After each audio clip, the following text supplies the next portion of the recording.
Okay, Margaret, we're 32 minutes in to this road trip to Chicago at like almost 6 p.m. And I needed air in my tires. And I've never done that before.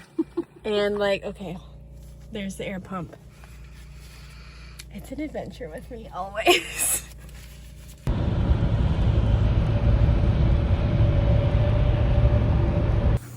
Margaret, what are we doing? Filling up the tires. Praise God for Quick Trip with the electric tire thing for the airs. Thank you. Praise God.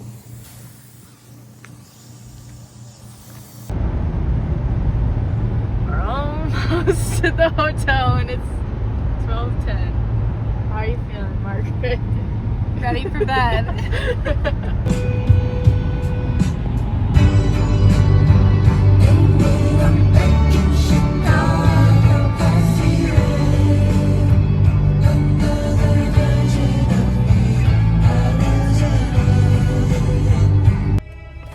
We're in Schaumburg and it's 12:18. 7 minutes from the hotel. We made it. It's been a long day, but we made it. 4 points. We finally made it to our room. It's so nice.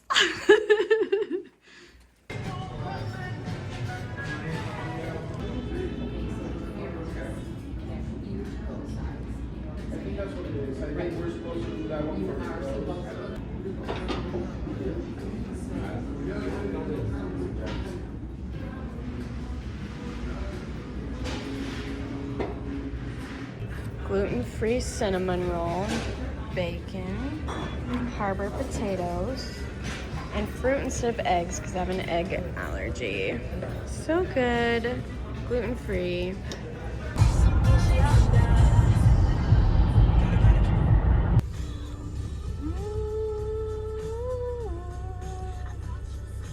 Made it to our room in Chicago.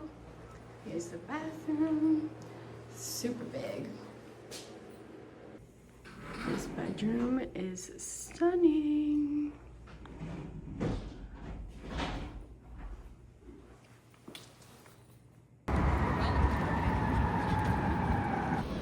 Walking to the Jellycat store.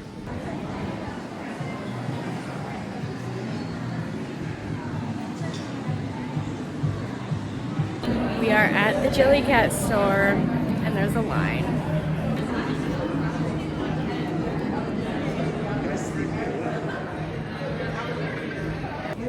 Okay, this one might have to come home with me too. Secured the bag and spent so much money.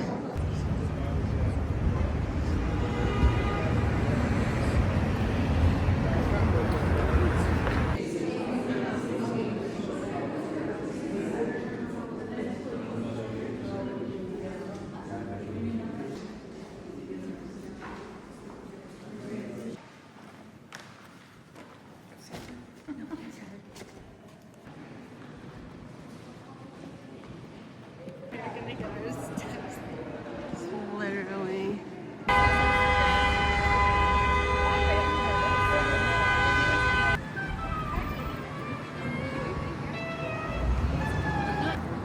So where we going? It's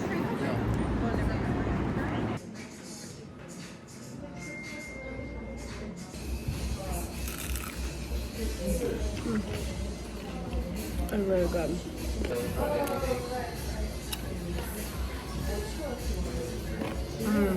That's good.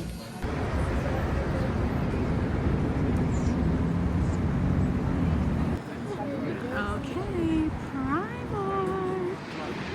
Yay!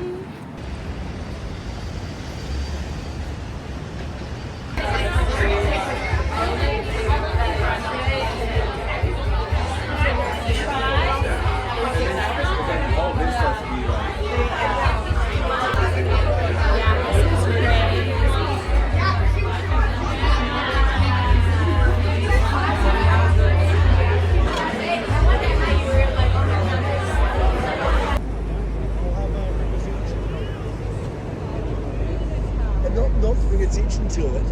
did not rain the entire time. I mean, I Ain't got no money in my pocket, but I'm already here.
My gluten-free dreams have come true. Check this out. All gluten-free, made separately, no peanut oil. Okay, trying to do right. Gluten-free donuts. It's made separately, no cross-contamination, hopefully. Here we go.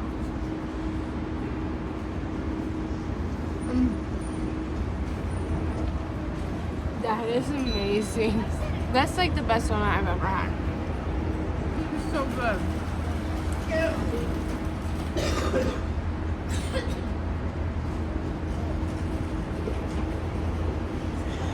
I feel satisfied.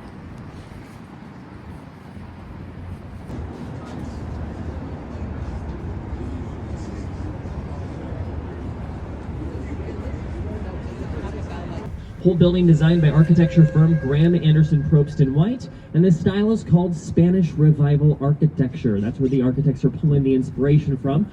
You can notice the clock tower. It's modeled after the Giralda Bell Tower of the Cathedral de Sevilla.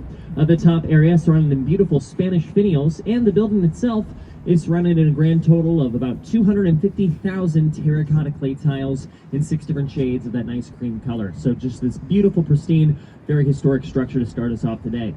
Now to the left of that, directly in front of us there, you can see the second tallest skyscraper in Chicago currently. That is Trump International Hotel and Tower. It stands at 1,388 feet tall. Well, that's just about 423 meters if you use a metric. It's a bit of architecture from 2009, designed by architect Adrian Smith. And this is our first great taste of a philosophy of architecture called contextualism. Good morning. Line up with the area to the left of the clock tower of that Wrigley building. See how those line up there? Same thing applies to the top right-hand side, matching the height of AMA Plaza, a black box modernist structure that's just behind Trump Tower. You can't see it very well. But then the second one right there is designed to match the height of many skyscrapers already established across the river. Now for journeying across the river, let's take a look at one of these. You got the Jewelers Building. Tan terracotta rises to the top. You have that top ornamented dome. And on each corner is an old water turret or water pylon. Actually used to serve as containers for the water suppression system back when it first opened up in 1927. When this did first open, roughly 70% of the space inside there consisted of retail space for jewelers. The rest consisted of a 23-floor car elevator that would drop you off where the retail space was located. You could just drive right into the side of the building. The main reason for that is so the jewelers didn't have to risk leaving onto the streets of crazy old Chicago and risk getting robbed with all those gems and jewels. See Chicago, very different than what we have today. Back in the 1960s, this was a far more industrial downtown area. Steel mills, factories, distilleries. The river itself, kind of gross, kind of stinky, not very nice to be around. And so you had to do a lot more as an architect to bring people to want to live next to this water. Well, an architect by the name of Bertrand Goldberg took on the challenge. He decided to design what he called a city within the city. And he took all the amenities and put it right inside for the residents. That included things like grocery stores, shopping centers, restaurants. You can see some of those restaurants still lining the water today. Underneath the property, you also have a marina space for your boat. And at the base of each one of the residential structures, you have valet parking. Yes, you can see how it's kept open all around. You can see why that would cause some issues. So they have professionals to take care of all that. You have a full workout center on both sides. Now that white granite rises to the top of the building, and as it touches the roof, well, the roof shape is inspired by a Greek temple, the Parthenon. That's why I very loosely like to call this the Parthenon on steroids. That's what I think it's giving. Bit of architecture from 1992, designed by architect Ricardo Bofill. He was trying to combine those newer and older elements. Some people classify this as part of postmodernism or some of the building, as you might expect. I mean, if you take a look to the right of the clock tower, there are 6 sets of windows. To the left, though, there are only 5. It's an uneven building. That's simply because by about 1925, there were some updates to our ordinances in Chicago, which made our streets wider throughout the years, and eventually LaSalle Street in front of us was affected, and so when that street was made wider, it forced the company here to comply with the updated ordinance, and to do so, they had to shave off the last set of windows of their building. It was either that or demolish the entire structure. So you can see what they chose.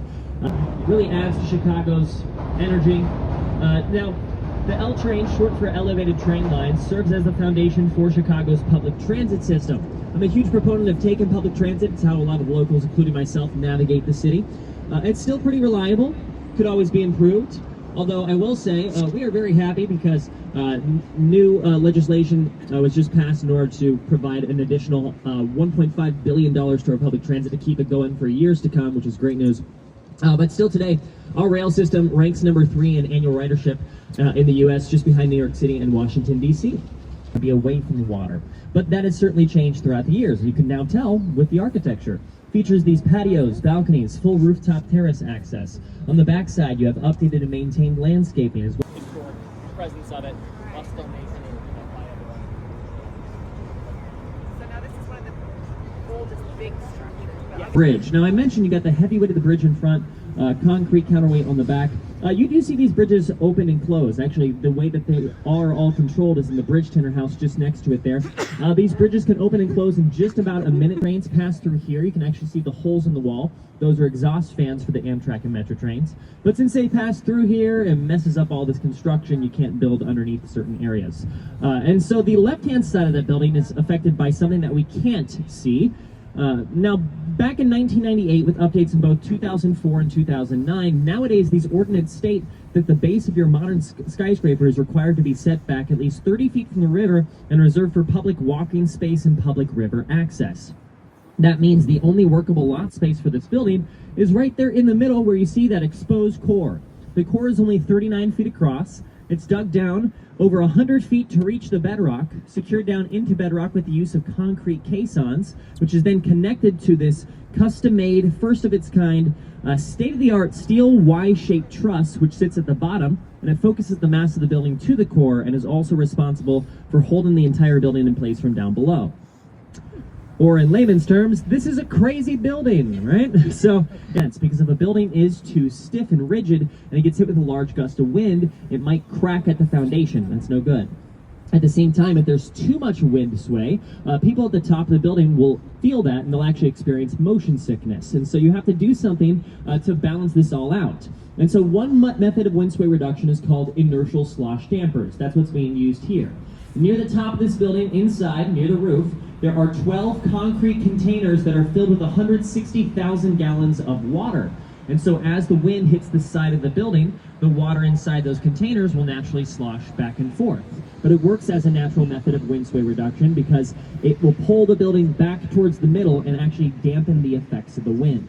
Right? I always like to just focus on is the parallel of the economic prosperity of the 1920s. So you have these grandiose and extravagant buildings. So take a look here to the left. This is the Civic Opera Building from 1929, designed by Graham Anderson Probst and White. You can notice some motifs featured on the exterior. For example, bottom left here.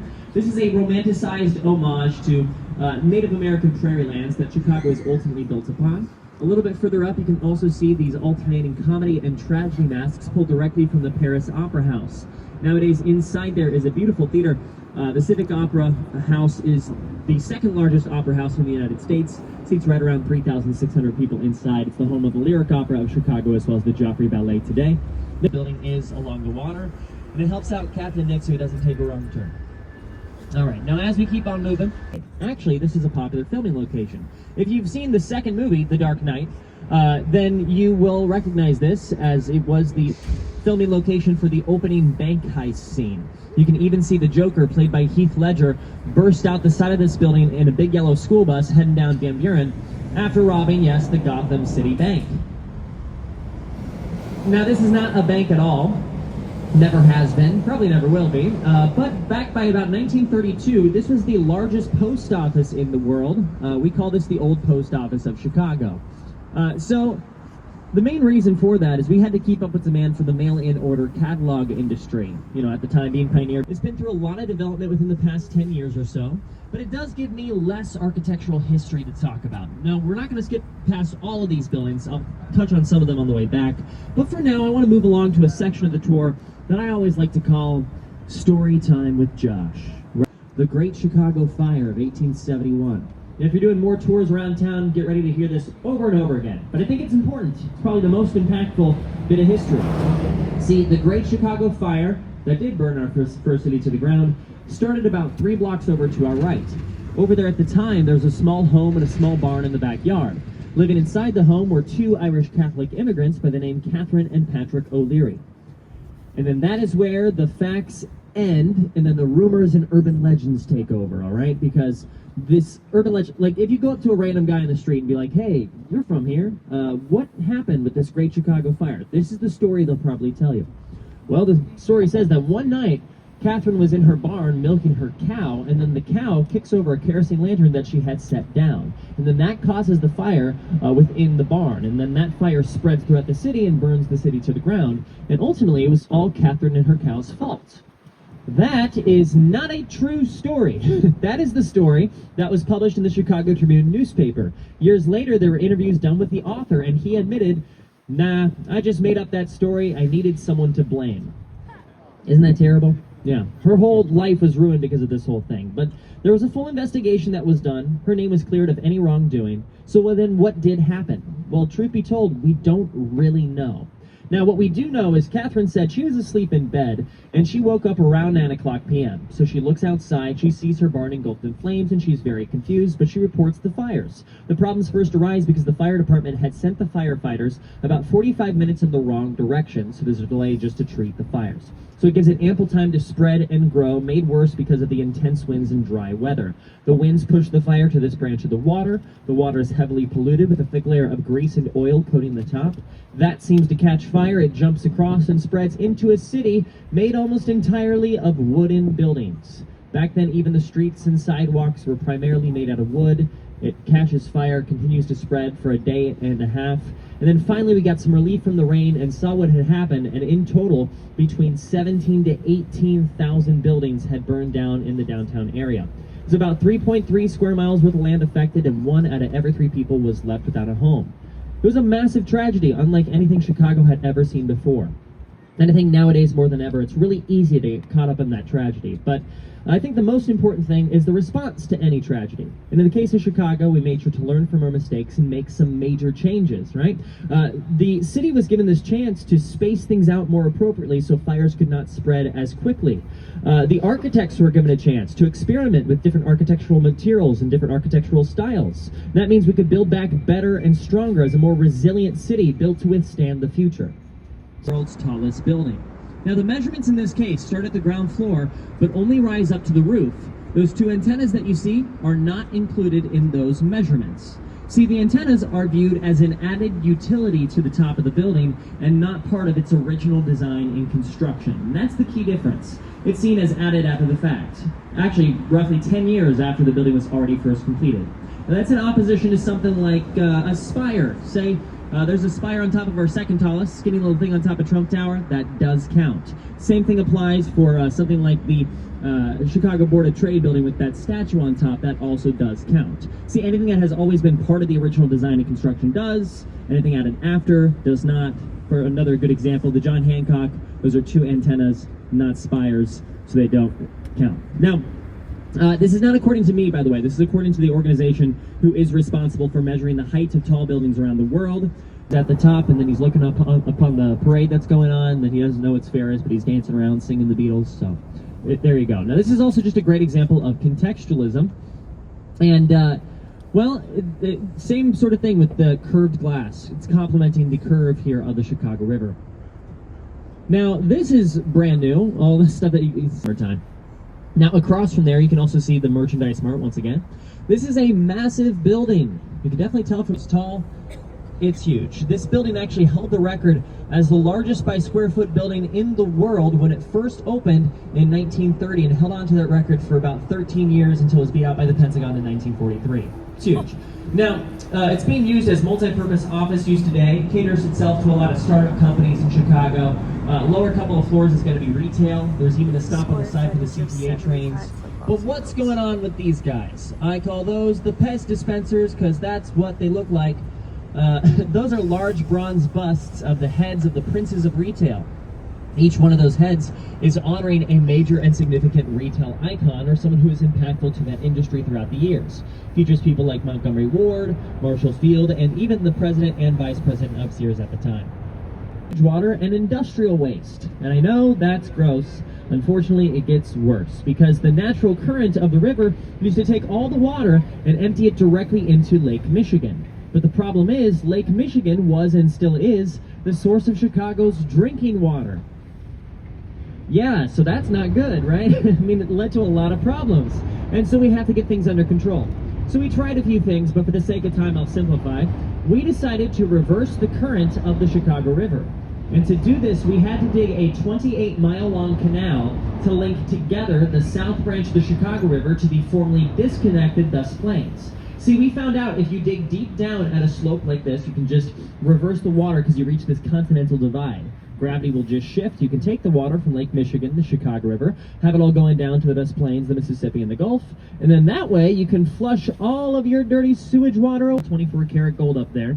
But that's called the Carbide and Carbon Building, and it's designed by the Burnham brothers, completed in 1929. But the fun story behind this one is that it's designed in reference to a champagne bottle. Yeah. So, in case you're not aware, 1920s, I mean, that was around the same time as Prohibition when alcohol was illegal in the U.S. And so the mindset when designing the building was, what better way to protest Prohibition and tell the government we would like to drink than getting a giant champagne bottle, putting it right in the middle of the city of Chicago. That top section is actually modeled after the ruined Cathedral of Normandy, and that entire building was designed as a result of a contest that the Chicago Tribune newspaper was holding.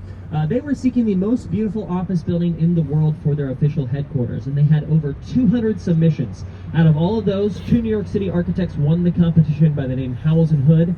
That building was completed in 1925. Sitting just behind it, you can also stations, but also every single season of the Jerry Springer Show was filmed here in Chicago inside NBC Tower.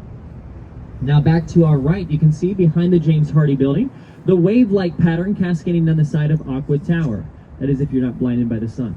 Now the waves are inspired by the natural formation of limestone outcroppings that form along Lake Michigan, and a great way to complement Chicago's waterways, all in touch with nature. Actually, Jeannie Gang is the architect, and she's all about complementing nature with the design. So that's some of her great work from 2009. I should also mention the waves also serve as unique balconies for the residents of Aqua. But then Jeannie Gang, same architect, designed this blue wavy glass building here to our right. And it's a little hard to see, but there's this. See, those are called blow-through floors, and so it allows the wind to pass straight through the top of the building and alleviate the pressure off of the side. Now, the main reason you need those is Lake Michigan. At the lake, you get a combination of warm and cold air. As it combines, it makes these little mini cyclones that pound the side of the building. Causes a lot of problems. That was the best method to achieve the height while still allowing appropriate wind sway. Alice Cooper, Sammy Sosa, Scottie Pippen, and notably Kurt Russell and Goldie Hawn shared an apartment there inside Lake Point Tower. Also, the top area that you see, no, it does not rotate, but it used to be a restaurant. It's no longer operational. Now, the back left, we can see Navy Pier. It used to be known as Municipal Pier 2 when that first opened in 1916. The name was then changed to Navy Pier in 1927 to honor those who served in World War I. It was used in both World Wars for a variety of different reasons. For example, a training grounds area for American soldiers in the Navy in World War She just parallel parked in Chicago. Love. Great job.